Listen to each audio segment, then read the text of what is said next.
Senhor presidente, agora, senador Paulo Paim, eu, como senador Paulo Paim, que há pouco usou a tribuna, também tenho uma grande preocupação com essa dita reforma trabalhista. O governo ilegítimo do presidente interino Michel Temer adotou como projeto oficial a chamada flexibilização da consolidação das leis do trabalho, a CLT, editada há mais de 70 anos, como garantia de inclusão dos assalariados no capitalismo brasileiro. Embora essa discussão seja travada de forma mais discreta do que outras propostas na reforma administrativa, pela sua óbvia impopularidade, o ministro do Trabalho, Ronaldo Nogueira, já falou até em prazo para se apresentar uma proposta de revisão trabalhista que ocorreria dentro de 90 dias. De acordo com o ministro, em entrevista a jornais paulistas, o trabalhador se acha desprotegido e o empresário não contrata porque tem medo da justiça. Palavras do ministro. É evidente que essa pretensa reforma, na verdade, um esbulho de garantias conquistadas há décadas pelos assalariados. Afirma-se assim que os direitos essenciais serão preservados. Por isso mesmo, o próprio ministro evita até mesmo a expressão reforma trabalhista. Prefere falar em readequação da realidade.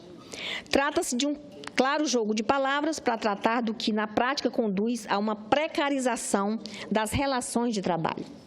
Nos termos do discurso governamental, as propostas terão foco nas negociações coletivas. Essas negociações é que abririam a possibilidade de redução da jornada e de salários, deixando de fora dos acordos as normas inegociáveis, como as que tratam da segurança e saúde do trabalhador. Mais uma vez, ocultam-se a verdade. Essas normas constam da Constituição, o que exigiria um processo muito mais complexo para se proceder a uma revisão. Mais do que isso, a própria Constituição impõe restrições ao trâmite de propostas que visem restringir direitos já conquistados. Pela proposta em discussão, FGTS, férias, previdência, 13º salário, entre outros direitos, continuarão existindo, mas serão, para usar o dialeto dos governistas, flexibilizados. Um exemplo dentro dessa lista pode ser dado pelo 13º salário. Essa conquista, que já completou 55 anos, não seria formalmente extinta, até porque seria um absurdo jurídico. Mas empregados e sindicatos poderiam, nos termos da reforma, negociar o seu parcelamento. Traduzindo, haveria uma erosão do 13º salário. O mesmo ocorreria com outros direitos. Senhor presidente, do discurso adotado pelo governo interino resultam duas constatações fundamentais. Primeiro, o que se pretende assumidamente é reduzir direitos e garantias trabalhistas. Ainda que se fale em condicionar essas modificações a negociações coletivas, trata-se sim de retiradas de direitos. Em segundo lugar, isso se faria em nome da criação de empregos, partindo da mais que duvidosa premissa de que, ao reduzir ganhos salariais dos seus empregados, as empresas passariam a gerar mais empregos. Essa suposição é totalmente falsa. E não existe qualquer correlação entre precarização das relações de trabalho e criação de empregos. Não existe nenhuma correlação entre uma coisa e outra. Ao contrário, a Organização Internacional do Trabalho reconhece que a abertura de postos de trabalho depende, antes de mais nada, do crescimento econômico, embora mesmo este seja insuficiente para garanti-la. Além do crescimento, necessita-se de outras condições, a começar pela melhoria da qualidade do investimento na formação do trabalhador, engajado na atividade econômica. Na verdade, o que se recomenda é não só o aprimoramento dos atributos da mão de obra, mas também o aumento da produtividade. O que realmente conduz a um crescimento sustentável é a ampliação dos rendimentos auferidos e a capacidade de mobilização vertical dos trabalhadores, o que estimula a demanda e, a partir daí, o emprego. Então, essa lógica que estão querendo implantar de que desvalorizar o trabalhador, diminuir o salário de trabalhador vai gerar mais emprego, ela é falsa, não é admissível. Foi muito claro que, ao insistir em uma reforma trabalhista, o que o governo interino realmente deseja é deter o processo de inserção social vivido pelo Brasil há mais de uma década. A prova disso é que já tramitam no Congresso projetos que compõem uma agenda conservadora impulsionada, em especial após a eleição de Eduardo Cunha lá na Câmara.